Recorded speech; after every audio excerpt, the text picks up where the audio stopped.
చిన్నారుల తల్లిదండ్రులకు నమస్సులు. చిన్నపిల్లలను పెంచడం ఒక కళ అన్న అంశంలో పవర్ టు ద పేరెంట్ అన్న ఇష్నాబి సాధన రాసిన పుస్తకం నుంచి ధారావాహికంగా కొన్ని విషయాలు మీకు తెలియజేయడం జరిగింది. గత వీడియోలో పిల్లలు అల్లరి లేకుండా మన మాట వినేలాగా వాళ్ళు మంచి మార్గంలో ఉండడం కోసం ఏ విధానాలు అవలంబించాలి అన్న దాంట్లో మొట్టమొదటి అంశం షో రెస్పెక్ట్ అని చెప్పి దాని గురించి మనం చర్చించుకోవడం జరిగింది. ఇక రెండవ అంశం ఈ రోజున మనం మాట్లాడుకునేది రెగ్యులేట్ యువర్ బిహేవియర్. అంటే మన పిల్లలతో మనం మాట్లాడేటప్పుడు మన యొక్క ప్రవర్తనని మన నియంత్రణలో ఉంచుకోవాలి. ఒక్కసారి మీరు ఆలోచించింది, ఎన్నిసార్లు మీరు పశ్చాత్తాపడ్డారు? పిల్లల మీద అనవసరంగా కోప్పడ్డాను, పాపం వాడు చేయని తప్పుకి వాడు మాట్లాడేశారని చెప్పి పశ్చాత్తాపడుతుంటాం మనం. అంటే అక్కడ పశ్చాత్తాపడడానికి కారణం ఆ పిల్లవాడు చేస్తున్న పనిని చూసి మనకుండే కుటుంబ సమస్యలు అవనండి, వ్యాపార సమస్యలు అవనండి, లేకపోతే ఉద్యోగ సమస్యలు అవనండి, ఇదంతా కూడా మనం ఆ పిల్లల మీద చూపించేస్తుంటాం. కోప్పడిపోయి వాడిని అనవసరంగా తిట్టేస్తుంటాం. ఈ విధంగా అనేక సందర్భాల్లో మన యొక్క బిహేవియర్ని కంట్రోల్ చేయలేక వాళ్ళ మీద పడిపోతుంటే వాళ్ళు దానికి అలవాటు పడిపోయి కొన్ని సందర్భాల్లో ఏమీ రిప్లై ఇవ్వకుండా ఇంట్రోవర్ట్లు అయిపోతుంటారు. కొన్ని సందర్భాల్లో తిరుగుబాటు తత్వాన్ని అలవాటు చేసుకుంటారు.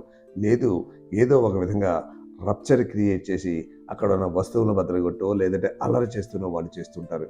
ఎందుకు చేస్తారంటే పెద్దవాళ్ళుగా మనమే మన యొక్క బిహేవియర్ని కంట్రోల్ చేసుకోలేనప్పుడు ఎదిగిన వయసులో వాళ్ళ యొక్క బిహేవియర్ని వాళ్ళని కంట్రోల్ చేసుకోవడం ఎలాగో తెలియక వాళ్ళు అల్లరి రూపంలోనో ఉన్మాద రూపంలోనో దానికి చూపిస్తుంటారు.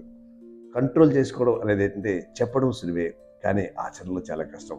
కానీ అది కూడా మనం ఒకసారి ప్రశ్నించుకుంటే అదే ఆ పుస్తకంలో కూడా రాయడం జరుగుతుంది. సపోజ్ ఇట్లాంటి సందర్భమే ఈ రోజున మనం పిల్లవాడిని తిట్టిన సందర్భం లాంటిదే మన ఆఫీస్లో కానీ లేదా మన బంధుమిత్రుల్లో కానీ ఎప్పుడైనా అట్లాంటి ఇరిటేటివ్ మూడ్ వచ్చిందనుకోండి, అప్పుడు మన పిల్లల మీద మనం కోప్పడినట్టు, చిరాకు పడినట్టు, మాటలు వదిలినట్టు మన కొలీగ్స్ మీద కానీ మన బంధువుల మీద కానీ మనం వదులుతామా? అక్కడ నియంత్రించుకుంటాం.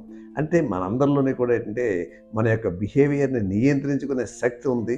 కానీ ఆ శక్తిని మన పిల్లల దగ్గరికి వచ్చేటప్పటికి మన పిల్లలే కదా అని చెప్పి దాన్ని కంట్రోల్ చేసుకోలేక దాన్ని దుర్వినియోగం చేసుకుంటున్నాం.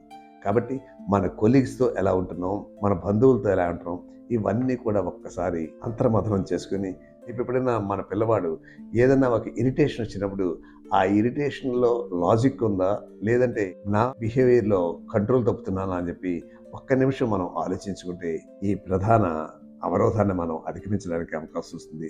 అప్పుడు మన పిల్లలు అల్లరి చేయరు, మనం చెప్పినట్లే వాళ్ళు వింటారు.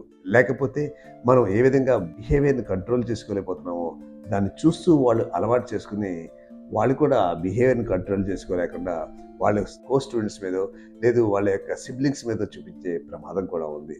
కాబట్టి మన యొక్క ప్రవర్తనలు మన యొక్క పరిస్థితుల్ని మన పిల్లల భవిష్యత్తు కోసం నియంత్రించుకోవాల్సిన ఆవశ్యకత ఎంతైనా ఉంది అని చెప్పి ఈ సందర్భంగా మనందరం గుర్తించింది. ఇట్లాగే మిగిలిన విషయాలు ఏమేమి చేయాలి అన్నది వచ్చే వీడియోలో మనం తెలుసుకుందాం.